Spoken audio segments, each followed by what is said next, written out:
You're listening to the Valley Current.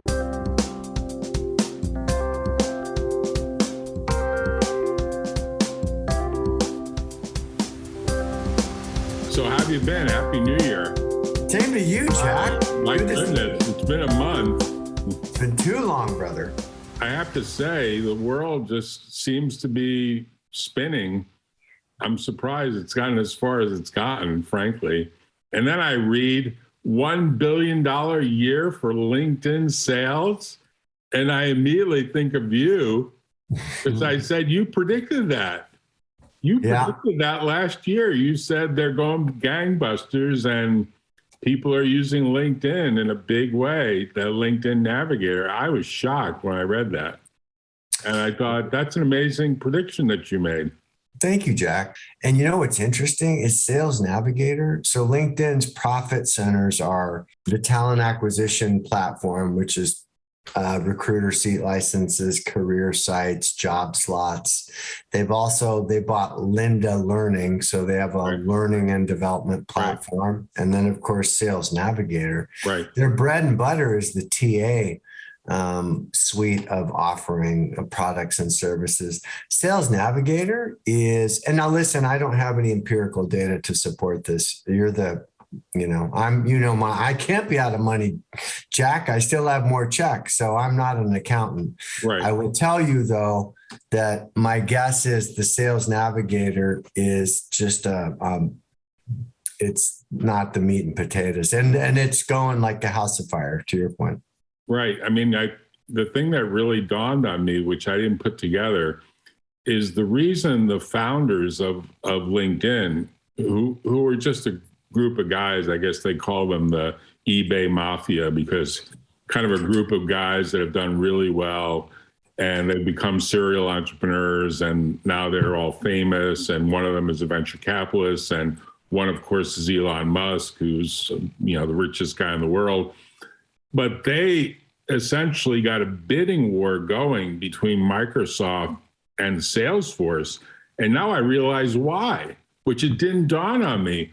But it's because that Sales Navigator is such a precious tool for people who are out there trying to reach people that it's kind of an important part of what could have been Salesforce. And Salesforce ultimately got outbid by Microsoft. And I could see why Microsoft needed to keep it away from Salesforce, because probably would have made Salesforce an even worse competitor against. Could you imagine if Salesforce got Slack and LinkedIn? Right. That would have been a what do you call it? A trifecta. Monopoly. Yeah. I mean, in many ways, I remember seeing, and I tell this to people, one of the stupidest things I ever did was not investing when I saw the business plan for Salesforce.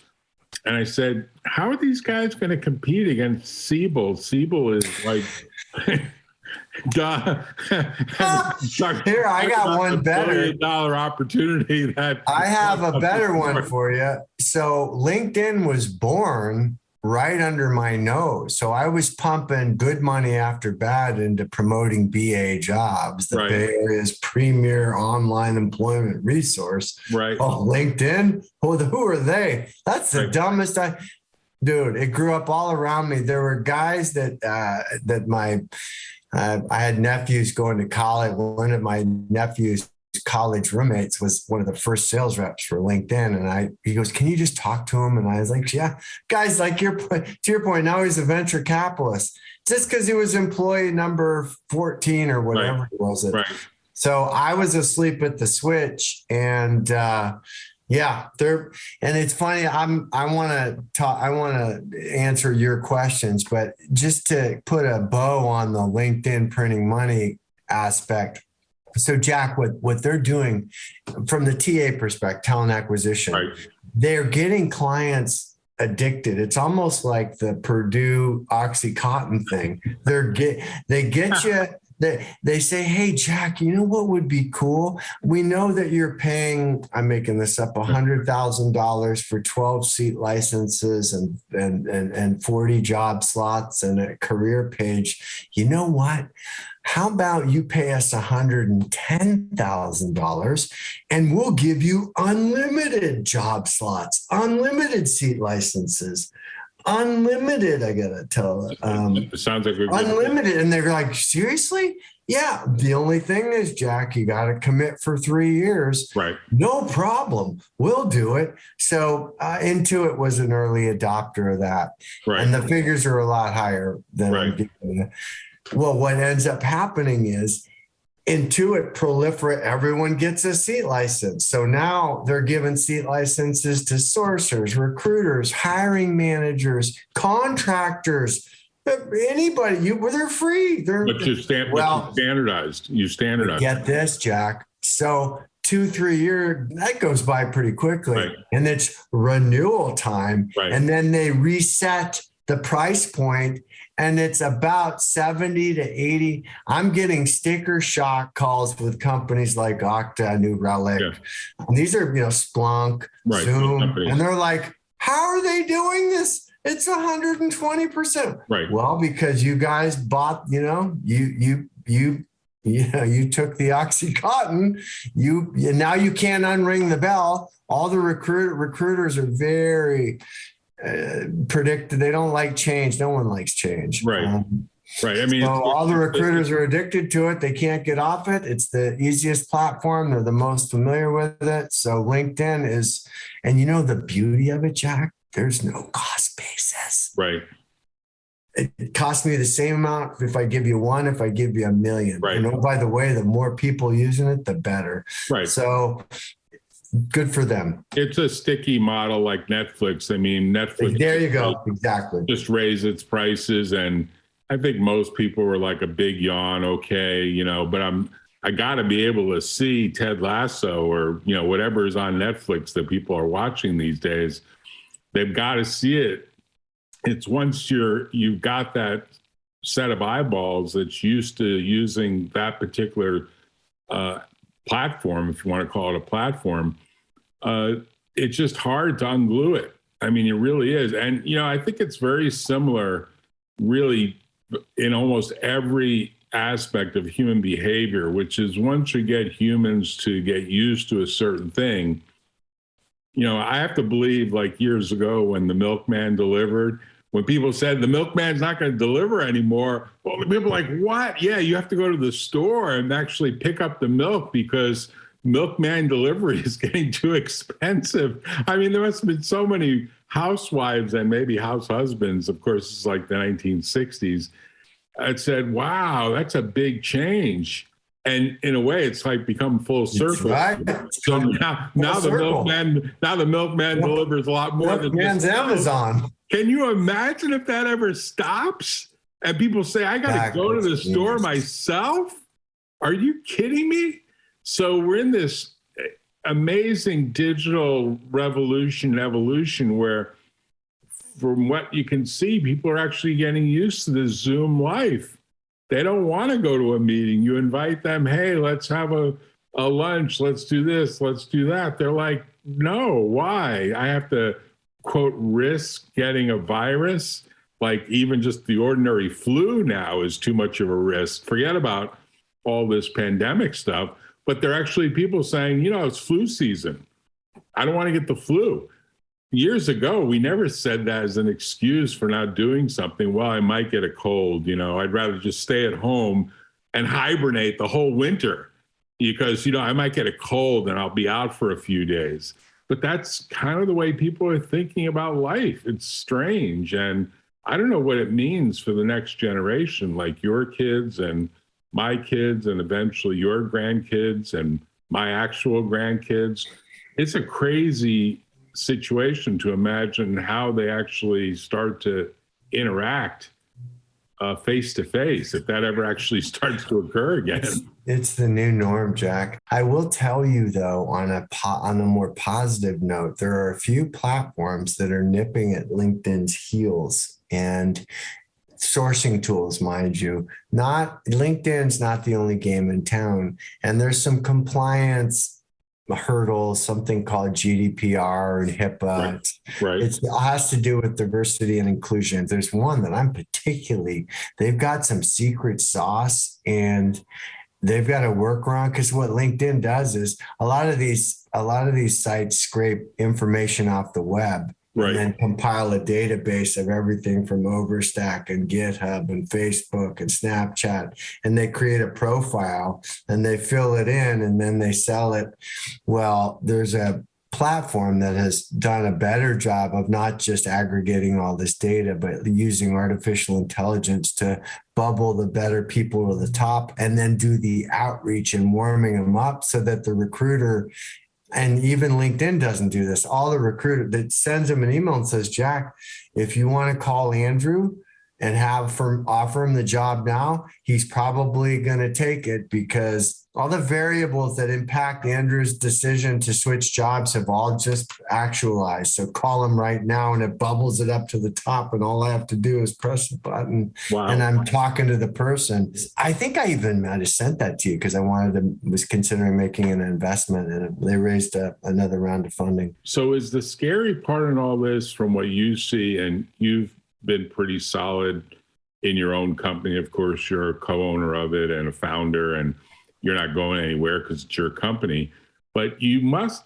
get a sense that there's a huge amount of volatility among knowledge workers jumping from one place to another. I used to think, hey, people put in at least 4 or 5 years, they get vested and maybe they get a little disregarded and they don't get their stock re-up, so then they leave. Now it seems like it's maybe every 2 years. And maybe it's even heading to less than that. I mean, it's less than 3 years, and you're absolutely right. And by the way, there's a lot of research. What is it? The Great Resignation. Well, what's happening is companies are getting smart. To your point, like when my dad, 40 years at Macy's, right? And so companies would make it so sticky and attractive. We want you to stay here. You're going to retire here. Well, no, now companies realize, hey, Jack's going to be here for 3 years on average, 2.89, whatever it is. So we're going to make those kids.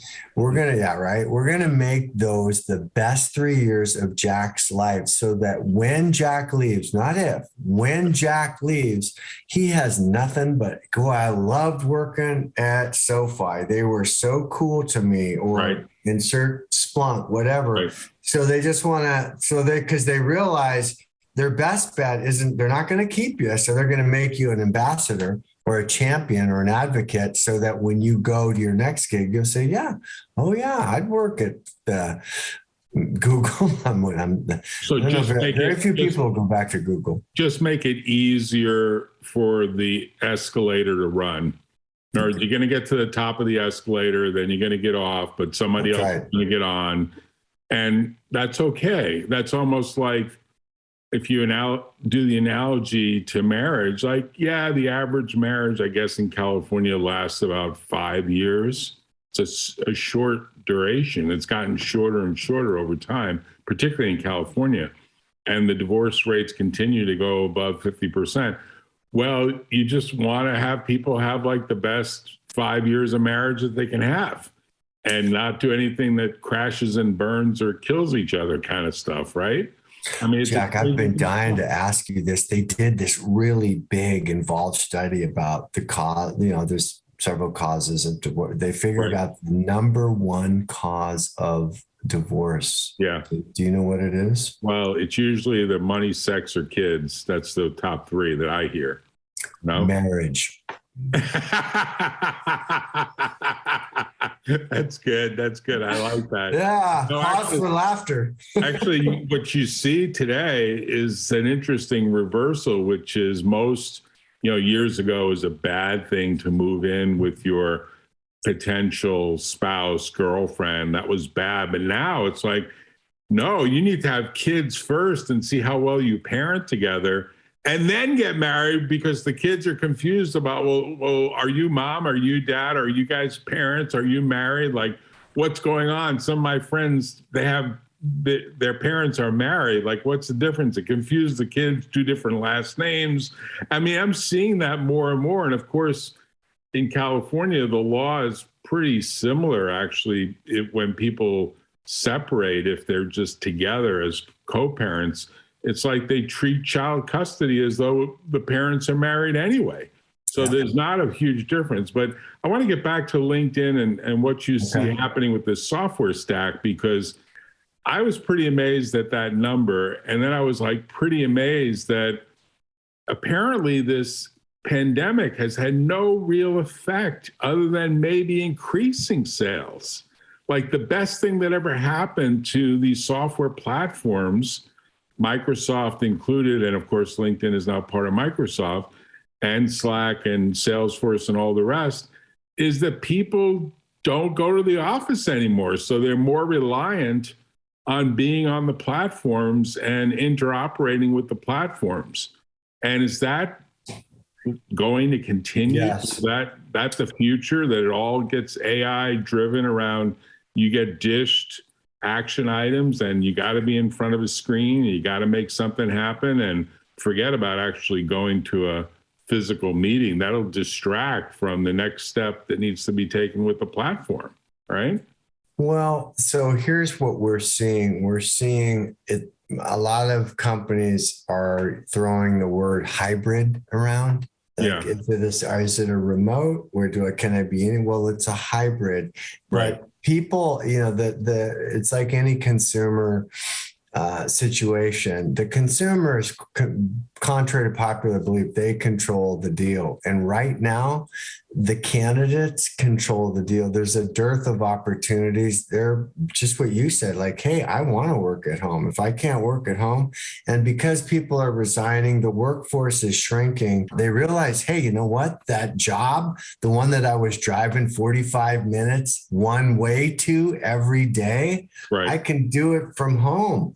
And so they had all this time to reflect. So the candidate pool has gotten smaller. The other really interesting thing is the Amazon job offers are driving the price up of everything because they need bodies. Okay. Because they're growing so fast. So, right. but anyways, a lot of these companies are looking for the same people. So that pool is getting smaller. So why am I going to leave my really cool, fun job at Facebook to take your really cool fun, like positioning and branding is right. And frankly, contrary to popular belief, brand is not created, it's uncovered. So what is your value proposition? And it is just what you said. Well, you know what, Jack, you don't have to come in. You can do whatever you want. As long as you do A, B, and C, you can work in your pajamas. So that threshold of accountability is coming down because the candidates are controlling the deal more often than not. Right. So do you think this is going to continue, or does some new equilibrium happen? I think it's going to continue. It's going to stabilize, and then something's going to disrupt it again. So this is the new norm. I don't think that we're never going back to the way it was. That ship has sailed. There's a remote possibility that maybe this whole thing will change and someone will come out with a vaccination or an immunization but even then people have gotten a taste of the freedom and the flexibility. Right. So the whole workforce has completely shifted. This is not, it's going to continue. It's, I don't know if you want to call it evolving or devolving, whatever it is, it's going to keep going. It will stabilize, but it's not going back to where it was. But here's the interesting thing. You keep reading that companies like Facebook, Google, Apple, they're still buying real estate. Apple just bought a big additional campus that it previously had leased some property in. I want to say it was in Santa Clara or Sunnyvale somewhere. Of course, Facebook keeps gobbling up everything that becomes available in East Palo Alto. And I'm wondering whether we're going to see something that's going to shock people, because it has a flavor of company towns, where the company turns the buildings into like condos and says, look, we're going to subsidize your housing.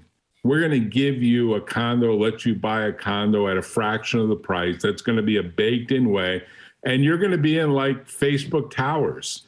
And if you Did want to you go just to make that up? Because that's actually interesting. No, I think you're onto something. No, I keep wondering. I mean, where my head goes is if people don't want to show up to an office, that's part A, which I think we're both on the same page on. Part B is housing is too expensive, too tight. And part C is these companies are buying up these places that can as easily be turned into housing as they can offices. It's just a different construction model. The square footage is more or less the same. It seems logical that in the next 10 years. You should patent that or write it. No, yeah, listen to me. Because I wish. But listen, I'm deadly serious. Because here's back to Facebook and Google, what they did metaphorically, exactly what you're describing, except for instead of houses, it was like, hey, you know what? We're going to have this cafeteria here. So you can eat here. You can sleep here. You can, because they want them. They realize, hey, the more Jack's here, the more work Jack's going to do. So the harder we make it for Jack to leave or the easier we make it for Jack to stay, the more work Jack's going to do. And what you just said is another level of that. It's another level. It's what? We'll buy you a condo. Well, it's another level of just like the dry cleaning is in the building. You know, you go to San Francisco to some of these office buildings, the first floor has the dry cleaner. So you can like change your clothes in the office and bring your dry cleaning down to the first floor. And it's right there. And oftentimes now the companies will pick up the tab for the dry cleaning just on the view that, well, it's like your uniform, you know, years ago when people had uniforms. I went to some sort of veteran event it was a veteran event at Facebook. This was a couple of years ago. They had in the bathroom, there were showers in the bathroom. There was shaving cream. I was like at the Ritz. They had toothbrushes, individual toothbrushes with the toothpaste already on them. Jack, I was stuffing my pockets. I was like, I just thought, my God, what are these people doing? And now it's just what you said. It's brilliant. Is there a way you can monetize that? Well, it just seems to me that the next evolution, if we're looking at where it goes, it's like Jack Dorsey basically started this at Twitter by saying, well, it's not just to have like a gym in the building, and it's not just to have like a breastfeeding childcare room for the women. We're going to have a yoga room and a yoga instructor on staff, and we're going to have like yoga breaks and yoga classes and this. And they were starting to integrate your personal life into the office, and then the cafeterias and all that other stuff followed or preceded it. But now the next logical thing, given the housing, would be, you know, your apartment is here. And so you're brilliant, dude. So, but you know what's going to happen? I think think it through. There's going to be, so that's probably going to happen. It's probably already happening, candidly. But then what's going to happen is someone's going to go, my God, Jack, I saw this amazing podcast on the Valley Current with Jack Russo and Andrew Gardiner. They forecasted this. Hell no, we're not moving in. That's just another flagrant. We're not falling for that old gag. We want like the separation of church and state. I have no, Jack, the people, you're a hardworking man. You're very successful. I'm not trying to get you. That's what happened. You gotta, if you want to be successful, you have to work hard. Well, but you know what? You also need boundaries. Like, are you working to live or are you living to work? And we're well past, pick a job that you like, Jack, and you'll never work a day in your life. So people are hep to the, hey, I'm not falling for that old gag. I can eat as much pizza and play as much pinball and beanbag chairs and yoga. I want to go home. There needs to be separation. Well, I'm with you, but where I was going with this, just to tweak it further, was, so does that, let's say they did that and it was somewhat successful, at least with the younger, getting out of the dormitory college crowd that's like, hey, I have a job. I can get a house. I have everything, No down payment. But then what happens when, hey, I got a better offer from across the street, but I've got to move. I don't really want to move, but that's part of the deal. I got to like sell my place, because I would think that Facebook wouldn't want to be supporting with the subsidized rent, right? Do you understand the genius of what you were, because think about it, it's actually indecently brilliant, because then I got you pregnant. Wait, your house is right above your office. You can't leave. Right. You can't take your house with you. So it's another way. I mean, that's a way, that's like a counter. Dude, I'm playing checkers and you're playing chess. Well, it's brilliant. Because then I can't leave because I can't take my house with me. So maybe my 2.9 years at Splunk is going to be 10 years, because that's what you got me in a 10-year fixed arm. Whatever. Well, that's where I was wondering, when you look at all the talent groups that you work with, are they thinking this way at all? Or are they more like tactically just saying, let's get better resumes, let's get a better profile, let's figure out if the person's got a DUI, like let's look at the criminal record. Like they're doing all that tactical in the trenches so But is anyone that you work with doing the bigger picture? How do we make it so friggin' attractive? You're touching on something really not just interesting, but incredibly forward thinking, because you're right. So two things. One is everyone's building the plane while they're flying it, right? So it's like, what's in seat? So it's hard to go, okay, like it's real time. We need software engineers yesterday to get this product out the door, the semiconductor crunch. So I can't be thinking, God, Jack, what do you think we should be doing in 18 months? But that being said, they still are doing it. For example, one of the really bright strategic things I'm seeing, and that I'm kind of counseling or advising our clients on, is, hey, since everyone's going after the same pool of people, do this. Say, you know what, you have to have all 8 of these skills. You know what? Just say, hey, you got 6 of them. We'll teach you the other 2 after you get here. So you're changing the pool. Right. You're increasing the likelihood of, and oh, by the way, that person's going to be more grateful because you're offering them a job that they're technically not qualified for or prepared for. Right. So those sorts of things are starting to happen. But to your comment and observation, it's really hard to extricate yourself because it's all about revenue and forecasting and sales. I have a buddy that's the head of TA at a company called Handshake, which is I don't know if you're familiar with them. It's like a platform for college students. There was one like Piazza was doing it too, where I missed my history class. You got the notes. The professor creates a study group. They're all on it's basically LinkedIn for college students, let's say.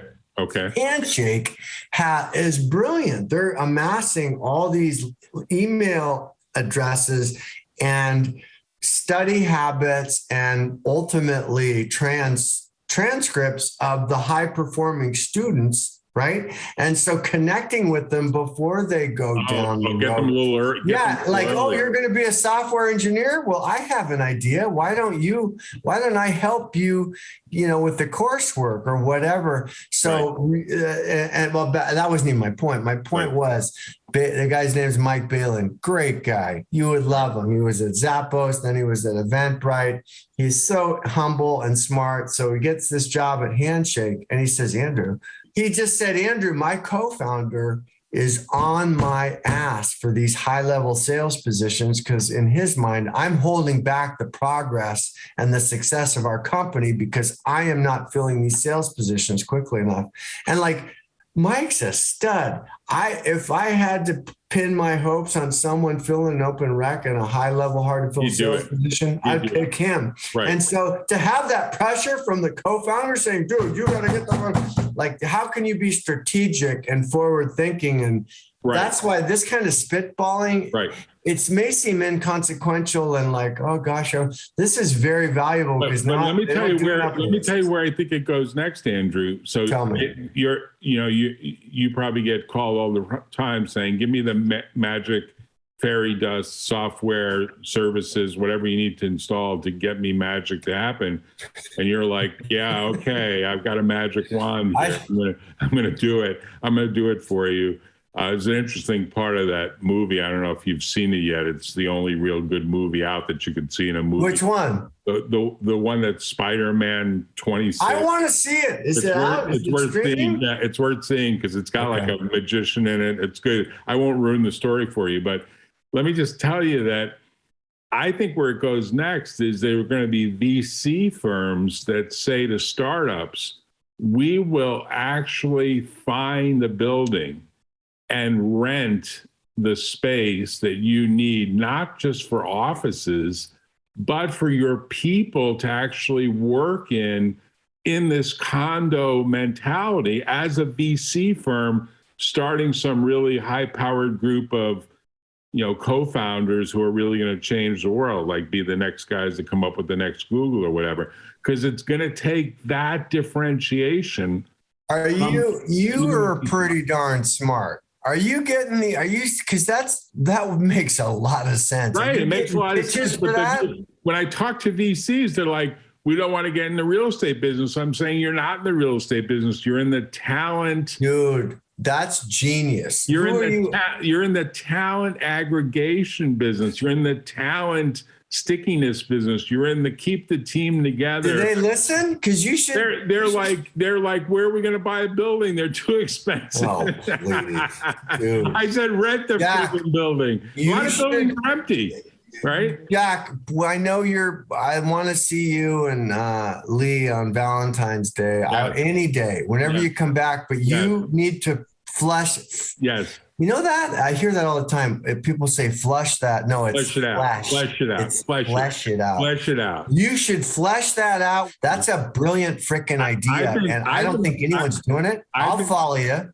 No, I've been saying for a while that venture capitalists have to completely reinvent themselves. You should do that. Right. Because Jack, what's interesting. So, I've got regrettably for me, it's funny. I just had a call with my business partner who, as you know, is like bark to a tree, which is a compliment. Yes. We could put a piece of charcoal in his butt and it would turn into a diamond in about 10 minutes. So he's going, Andrew, you got to bring in bigger clients. Like it's the same level of work for a 100 person startup. Then, let's get NVIDIA in here. I'm like, dude, I don't know anybody. Anyway, there's so many startups, well-funded startups that are ripe for what you just prognosticated. Feed that. And then quickly, I know you got a dip. Are you seeing what's happening on El Camino between, say, the train tracks and where Palo Alto Tall Tree, the real Tall Tree is? Yes. And Santa Cruz Avenue. Have you seen where the dealerships were? Yes. Dude, those are all condos and stores and potentially what you're talking about. Yeah, that's the future. That's the beginning of the future. That's going to be a Stanford Medical. In part, that's driven by... It is all Stanford property. Yeah, Stanford. Look, it's a good use of what was really a stupid car dealership. Can you believe that? I'm glad. I miss it. Well, I know if you wanted to buy a Cadillac, the Cadillac dealer that was there was great. But it's a natural progression of the need for housing. And in fact, I think it's going to continue. And I think what we're onto, and we should do another discussion and maybe bring Joe Kuchera in. I think the future of what we see in the mix of commercial and residential is going to be very different than the way we grew up with, the typical, punched out home that had a nice lawn in front of it and, like nice flowers. And it's going to be much more like, hey, you want to go to work? You get in an elevator and, like it's just one building. And it's like, I always wonder when Salesforce built that tower, like they should have just done that. They should have said to everyone, we're going to make this a place that people are going to live and work. Have you, straight up, have you told this strategy to some like Shaplinsky I don't even know all these guys. Yeah, I've had some general discussions and they've said things like, there's still a resistance of mixing the employer, landlord, employer subsidy. Like there's still like that whole church and state, you called it. Is there some legal? Well, I don't think it's legal. I think what it comes down to, a lot of people think that once you reintroduce that, there's a sense of company town and you're like locked in. But these campuses are like company towns, right? Already. To some degree. I also have entree to a lot of these well-funded startups that that need to hear somebody like you go, you know what you should do. Because I'm kind of if you want to be taken seriously, you have to act serious. But you're onto something. And I can give the employment perspective, right. But the best way to predict the future is to create it. Right. No, I think we should pick this up and maybe have Joe Kuchera come on as well, because he probably would have some other he'd have the real estate trend stuff, right? Because he would be like, well, how are they going to finance it, and are they really? Well, no, but the companies have all that dough. Right. And by the way, I mean, you're going to forget more about this stuff than I'll ever know, but they're not making any more real estate, and near as I can tell, it's not going to get any less expensive. There will be a correction, but then it'll come back up. And I'm waiting. I've got some powder dry for the next correction, so I can make up all that money I lost in 2008. Andrew, you're still looking young, so you must be doing something right. And I'll see you on Valentine's Day. Jack, thank you so much. All right, take care. Talk to you later.